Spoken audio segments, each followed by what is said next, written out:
Morning student, দর্শন শাস্ত্র চ্যানেলে স্বাগত জানাই। তো আজকে তোমাদেরকে আমি করাবো এসি 22 নম্বর পেজ।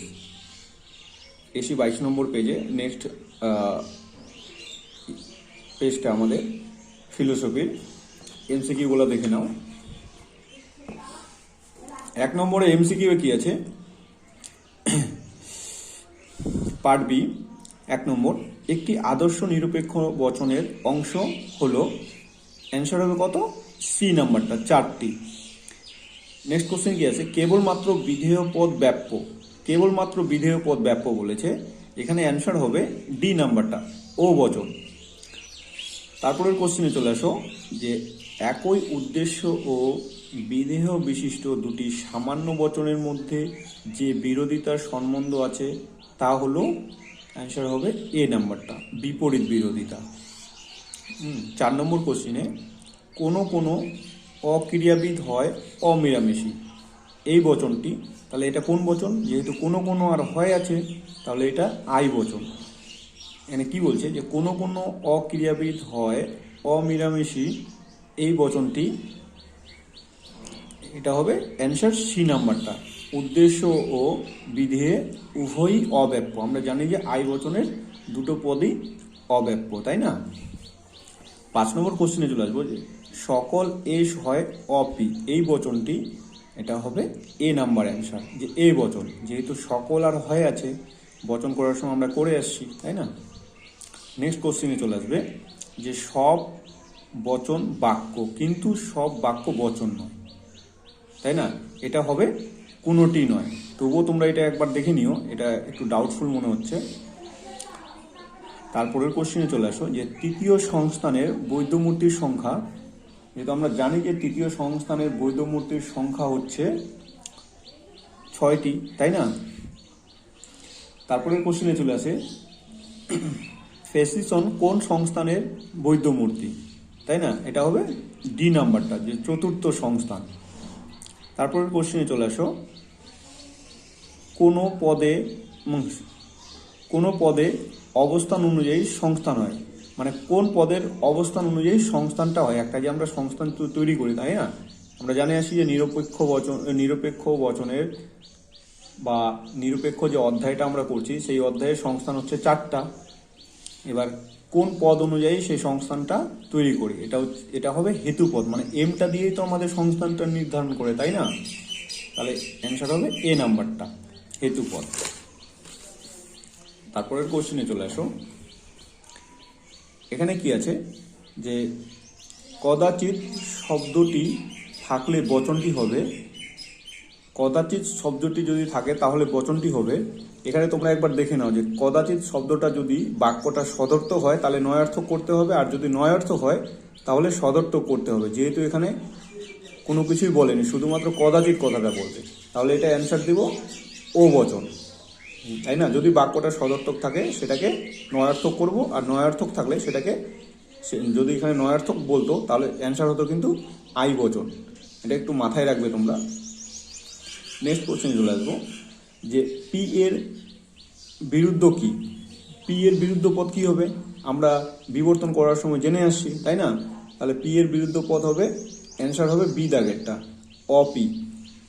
তারপরে কি বলেছে যে বিরোধিতা কত প্রকার, বিরোধিতা ক প্রকার, অ্যান্সার হবে ডি নাম্বার, 4 প্রকার।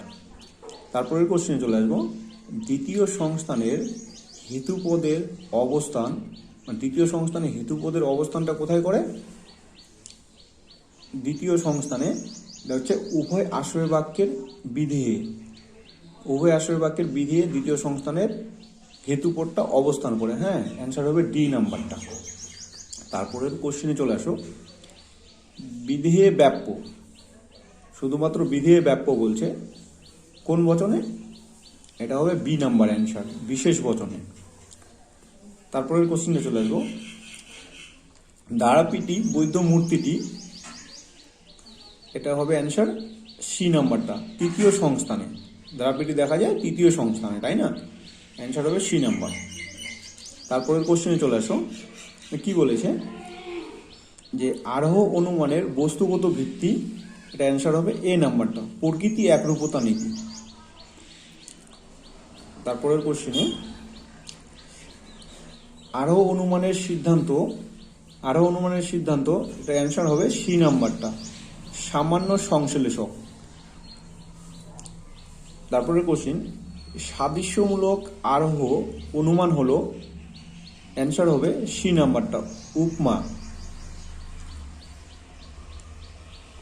19 নম্বর কোশ্চেন চলে আসবো। অবৈজ্ঞানিক আরোহ অনুমানের আরেক নাম, কি? অ্যান্সার হবে সি নাম্বারটা, অপূর্ণ গণনামূলক। 20 নম্বরের কোশ্চেনে কি আছে? অপসারণের সূত্র কয়টি? তো আমরা দিব অ্যান্সার 4টি। অপসারণের সূত্র 4টা আছে। 21 নম্বরটা দেখব, অন্যই ব্যতিরেকী পদ্ধতির ভিত্তি অপসারণে কোন সূত্রে? এটা অ্যান্সার হবে ডি নাম্বারটা, প্রথম ও দ্বিতীয়।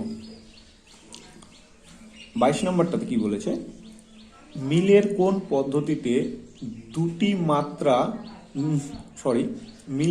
পদ্ধতিতে দুটি মাত্র দৃষ্টান্তে গ্রহণ করা হয়েছে? এটা অ্যান্সার হবে সি নাম্বারটা, অন্যই ব্যতিরেকী। 23 নম্বর কোশ্চেনে কি বলেছে? যে প্রকৃতি সম অবস্থান একই রকম আচরণ করে, এই নীতি হলো, এটার অ্যান্সার হবে সি নাম্বারটা, প্রকৃতি একরূপতা। লাস্ট কোশ্চেন কি বলছে? যুগ্ম পদ্ধতি হলো, অ্যান্সার হবে বি নাম্বারটা, অন্যই ব্যতিরেকী। তো তোমরা বুঝতে পারছো তো? যদি বুঝতে অসুবিধা হয় অবশ্যই কমেন্ট করে জানাবে। তো এর আগের ভিডিওতে তোমাদেরকে এমসিকিউগুলা, মানে এর আগে করলাম এমসিকিউগুলো সবগুলো সলভ করলাম, যে টেস্ট পেপারটা বেরোয়েছে তোমাদের এবিটি এর। এখন এই ভিডিওতে তোমাদের এসিকিউগুলো সলভ করবো। তো পেজ নাম্বার বের করে নাও, AC22 এর যে এসিকিউগুলো আছে সেই এসিকিউগুলো দেখে নাও। সবগুলাই কোশ্চেন সলভ করে দেওয়ার চেষ্টা করব। তো দেখো, এসিকিউ এর 2 নাম্বার,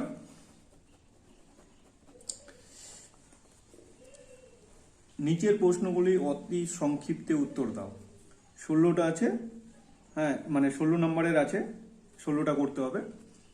তো দেখে নাও। 1 নম্বরে কি আছে? যে বচন কাকে বলে, তাই না? তো যুক্তিবিজ্ঞানে যারা যারা প্রথমেই তোমরা বচন করেছো, তো এটা হয়তো প্রত্যেকে পারবে। তো দেখে নাও, অ্যান্সারটা লিখবে, দুটি পদের মধ্যে কোনো একটি সম্বন্ধ স্বীকার বা অস্বীকারকে বলা হয় বচন, বা অস্বীকার করাকেই বলা হয় বচন। তোমরা এইভাবে লিখবে যে অস্বীকার করাকেই বলা হয় বচন। 2 নম্বর কোশ্চেনটা লিখবে যে বচন কয় প্রকার ও কি কি? এখানে আছে বচন কয় প্রকার ও কি কি। এখানে অ্যান্সারে লিখবে যে বচন 2 প্রকার। প্রত্যেকে হয়তো জানো এটা, তাই না? যে বচন হচ্ছে 2 প্রকার। কি কি? একটা হচ্ছে নিরপেক্ষ বচন, একটা হচ্ছে সাপেক্ষ বচন। তারপরে কোশ্চেনে কি আছে? যে অধীন বিপরীত বিরোধিতার নিয়মগুলি লেখো। মানে অধীন বিপরীত বিরোধিতার যে নিয়মটা আছে সেই নিয়মটা তোমাদের লিখতে বলছে। তো নিয়মটা কি দেখে নাও। নিয়মটা আছে, একটি বচন মিথ্যা হলে তার অনুরূপ বচনটি সত্য হবে, কিন্তু এর বিপরীত কথা সত্য নয়। তাহলে অ্যান্সারটা হবে কি? যে একটি বচন মিথ্যা হলে তার অনুরূপ বচনটি সত্য হবে, কিন্তু এর বিপরীত কথা সত্য নয়। লিখে নাও তোমরা। তারপর 4 নম্বরে কি বলেছে? যে অ্যারিস্টটল অসম বিরোধিতা স্বীকার করেননি কেন? এখানে আছে, দেখে নাও, যে অ্যারিস্টটল অসম বিরোধিতা স্বীকার করেননি কেন? তো অ্যান্সারটা হবে যে অ্যারিস্টটল অসম বিরোধিতাকে বিরোধিতা বলে স্বীকার করেননি, কারণ তিনি মনে করেন এ বচন, আই বচন এবং ই বচন আর ও বচন উভয়ই একসঙ্গে সত্য হতে পারে। মানে বলছে একসঙ্গে এই বচনগুলো সত্য হতে পারে, তাই অ্যারিস্টটল অসম বিরোধিতাকে স্বীকার করেননি। তারপর নেক্সট কোশ্চেনে কি আছে দেখে নাও। 5 নম্বর কোশ্চেনে যে আবর্তন কয় প্রকার ও কি কি। তাহলে এটাও তোমরা হয়তো প্রত্যেকে পারবে যে আবর্তন হচ্ছে 2 প্রকার, তাই না? কি কি?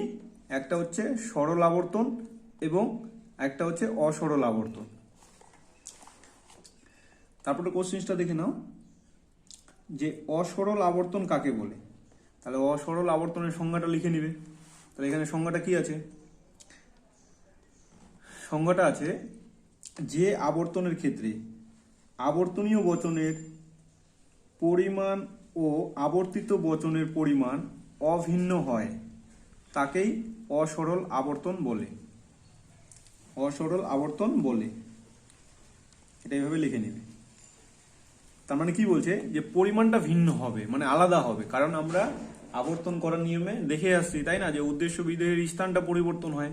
স্থান পরিবর্তন হলেই তো আবর্তনের যে পরিমাণটা ভিন্ন হয়ে যাবে, তাই না? তারপরে কোশ্চেনটা দেখে নাও। তারপরে কোশ্চেন সে কি আছে যে বিবর্তনে গুণ পরিমাণের নিয়মটি লেখো। মানে বিবর্তনের গুণেরও পরিমাণটা লিখতে বলছে, আবার পরিমাণেরও গুণেরও নিয়মটা লিখতে বলছে, পরিমাণেরও নিয়মটা বলছে। তো কোনো জায়গায় গুণের নিয়মটা থাকতে পারে বা কোনো জায়গায় পরিমাণের নিয়মটা থাকতে পারে। দেখে নাও দুটা নিয়মের কি হবে। বিবর্তনীয় বচন সদর্থক হলে বিবর্তিত বচন নয়ার্থক হবে এবং বিবর্তনীয় বচন নয়ার্থক হলে বিবর্তিত বচন সদর্থক হবে। অর্থাৎ এখানে গুণের পরিবর্তন হবে। বিবর্তনের গুণের নিয়মে গুণটার পরিবর্তন হবে। আবর্তনের নিয়মে কি বলছে যে আশ্রয় বাক্য ও সিদ্ধান্তের পরিমাণ এক থাকবে। মানে বিবর্তনের আশ্রয় বাক্যটা আর সিদ্ধান্তটা পরিমাণটা চেঞ্জ হবে না, পরিমাণ একই থাকবে। তাহলে এটা লিখে নিলে হয়ে যাবে। তারপরে কোশ্চেনে কি বলছে যে ফেরিও কোন সংস্থানের মূর্তি। তাহলে লিখে নিবে ফেরিও হচ্ছে প্রথম সংস্থানের মূর্তি। এটা প্রত্যেকে জানো হয়তো, ফেরিও হচ্ছে প্রথম সংস্থানের মূর্তি। তারপরে কোশ্চেনে কি বলছে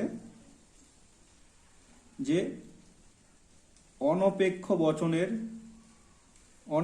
বচনের উদাহরণ দাও। তাহলে অনপেক্ষক বচনের একটি উদাহরণ দিয়ে দিবে তোমরা। অনপেক্ষ বচনের উদাহরণটা কি হবে দেখে নাও। নিরপেক্ষ বচন এরই মতো যে সকল মানুষ হয় মরণশীল জীব। এ বচনে হবে সকল দার্শনিক হয় মানুষ। মানে সকল মানুষ হয় মরণশীল জীব, সকল দার্শনিক হয় মানুষ, সুতরাং সকল দার্শনিক হয় মরণশীল, তাই না? তাহলে এক্সাম্পলটা দিলেই হয়ে যাবে। তারপরের কোশ্চেনে কি আছে যে সংযোজক কি। মানে সংযোজক কি বা সংযোজকের কাজটা কি। তাহলে তোমরা লিখবে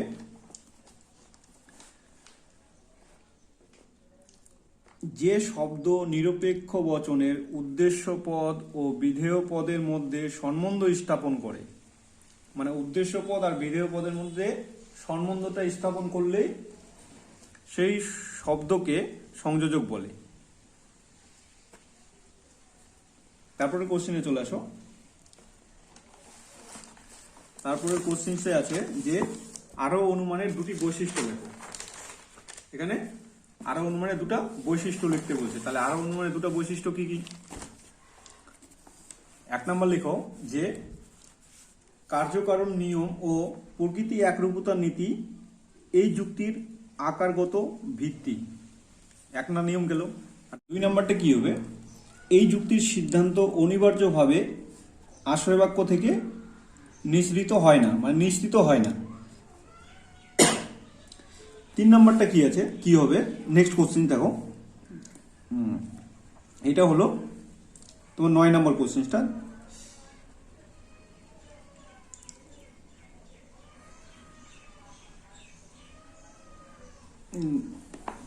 ওটা হলো 11 নম্বর কোশ্চেন। হ্যাঁ, এবারে 12 নম্বর কোশ্চেন কি, আরোহমূলক লাভ বলতে কি বোঝায়?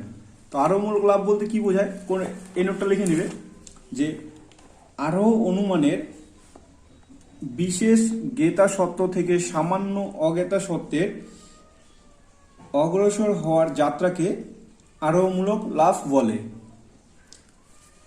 নেক্সট কোশ্চেন চলে আসবো 13 নম্বর, একরূপতা নীতি কি? একরূপতা নীতি কি? 13 নম্বরটা, এই যে 13 নম্বরটা, এই কোশ্চেনটা লিখে নেবে যে একই রকম অবস্থার উপস্থিতিতে প্রকৃতি একই রকম আচরণ করবে। বা তোমরা এটাও লিখে নিতে পারো যে পদ্ধতির সাহায্যে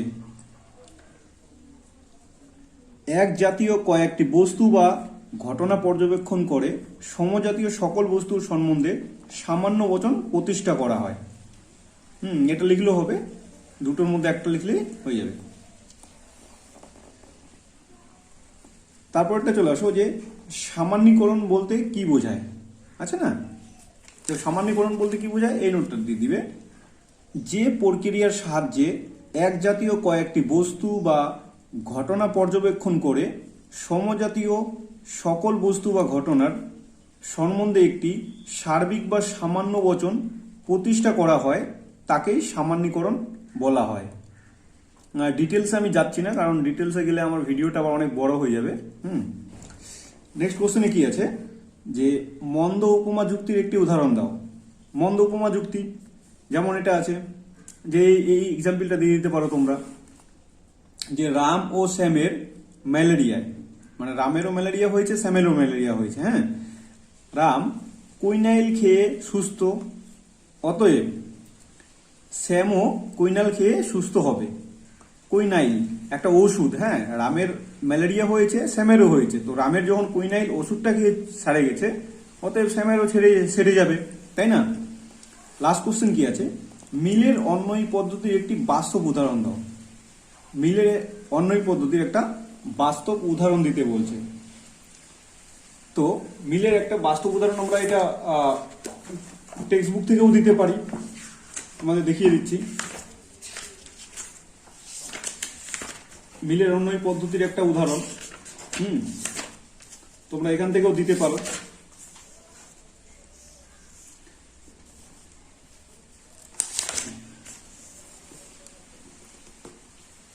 এই যে অন্যয়ী পদ্ধতির একটা উদাহরণ, এখানে কি আছে যে লোহর পাত্রে রাখা জল ঠান্ডা করলে জমে যায়। মানে লোহর পাত্রে যদি একটা জল রাখা যায় তাহলে ঠান্ডায় করলে জমে যাবে, মানে ঠান্ডায় জমে যাবে, তাই না? কি আছে, কাচের বোতলে রাখা নারকেল তেল ঠান্ডা জমে যায়। কাচের তেলেও যদি নারকেল তেলটা রাখা হয় মানে কাচের বোতলে, তাহলে সেটাও জমে যাবে। অ্যালুমিনিয়াম পাত্রে রাখা দুধ ঠান্ডায় জমে যায়। আবার অ্যালুমিনিয়ামের পাত্রে যদি দুধটাকে রাখা যায় তাহলে ওটাও ঠান্ডায় জমে যাবে। অতএব ঠান্ডা তরল পদার্থে জমিয়ে দেয়, মানে ঠান্ডা জিনিসটা হচ্ছে তরল যে পদার্থগুলো আছে সেই পদার্থকে জমিয়ে দিতে পারে। হ্যাঁ, তাহলে এই এক্সাম্পলটা তোমরা দিতে পারো। এখানে যুক্তিতে কি বলছে, যুক্তিটিতে অন্যয়ী পদ্ধতি প্রয়োগ করা হয়েছে, সিদ্ধান্ত সুনিশ্চিত নয়। কাচের পাত্রে সরষের তেলে ঠান্ডা জমে, এখানে কি আছে, কাচের পাত্রে সরষের তেল ঠান্ডা জমে না। এইটুকু লিখলে তোমাদের হয়ে যাবে। তো ঠিক আছে, যদি তোমাদের বুঝতে অসুবিধা হয় অবশ্যই কমেন্ট বক্সে মেসেজ করবে, আর যদি ভালো লাগে তাহলে অবশ্যই চ্যানেলটাকে সাবস্ক্রাইব শেয়ার করবে।